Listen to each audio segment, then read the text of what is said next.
Hello friends, welcome to Pavithra life style. இன்னைக்கு evening snacks டக்குன்னு ஈஸியாக செய்கிற மாதிரி வீட்டில் இருக்கிற பொருள் வச்சு இனிப்பு பணியாரம் கோதுமை மாவில் எப்படி செய்கிறதுன்னு பார்க்கலாம். அதுக்கு ஒரு பவுலில் 1 கப் கோதுமை மாவு, 1/4 கப் அரிசி மாவு இதை எடுத்து ஆட் பண்ணிவிட்டு, அதுக்கப்புறம் ஆப்ப சோடா 1/4 டீஸ்பூன் இல்லைன்னா 2 சிட்டிகை அளவு, அதுக்கப்புறம் 2 சிட்டிகை உப்பு. ஆப்ப சோடா மாவு ஆப்ஷனல் தான், நீங்க வேணும்னா போடுங்க, இல்லைன்னா பரவாயில்ல. இதெல்லாம் ஆட் பண்ணி நல்லா மிக்ஸ் பண்ணி தனியா எடுத்து வச்சுக்கலாம். இதை கலக்கிறதுக்கு நம்ம வெல்லத்தை உருக்கி எடுக்க போறோம். இது ஓரமா இருக்கட்டும்.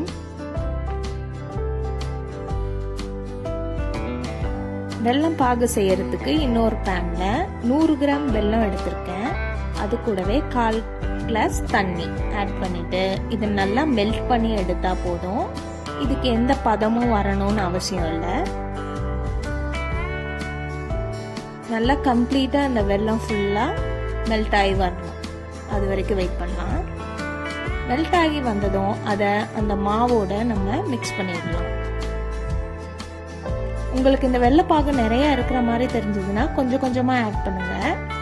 கம்மியா இருந்ததுன்னா தேவைக்கு தண்ணி ஊத்திக்கலாம்.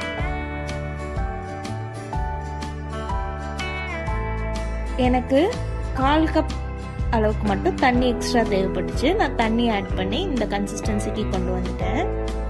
இது பார்க்க தோசை மாவு பக்குவத்தில் இருந்தா கரெக்டா இருக்கும். இந்த மாவை 15 மினிட்ஸ் ரெஸ்ட் டைம் விட்டீங்கன்னா நீங்க சுட்டு எடுக்கும் போது அந்த இனிப்பு பணியாரம் நல்லா சாஃப்டா இருக்கும். அதனால நான் 15 மினிட்ஸ் இதை அப்படியே விட்டுருவேன்.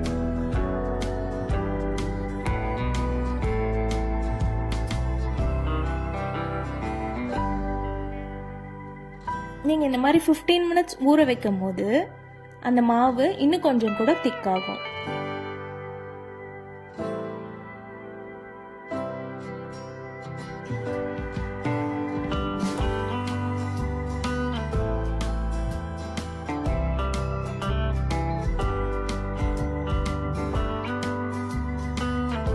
அதுக்கப்புறம் நான் இன்னைக்கு குழிப்பணியார கடாயில தான் ஊற்றி எடுக்க போறேன்.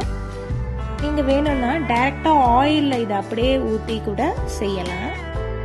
நான் இன்னைக்கு குழிப்பணியார கடாயில ஆயில் ஊற்றி இதை ஒரு கரண்டியா ஊற்றி வச்சுக்கிறேன்.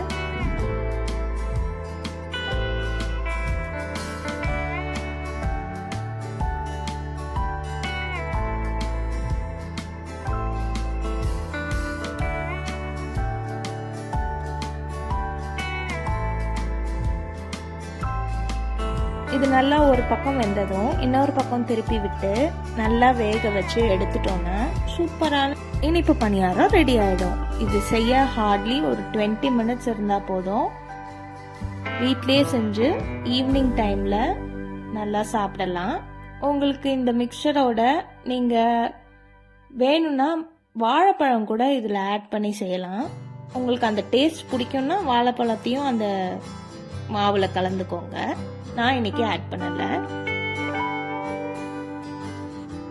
பாருங்க இது எவ்வளவு சாஃப்டா எப்படி இருக்குன்னு நான் ஒன்னு ஓபன் பண்ணி காமிக்கிறேன் உங்களுக்கு.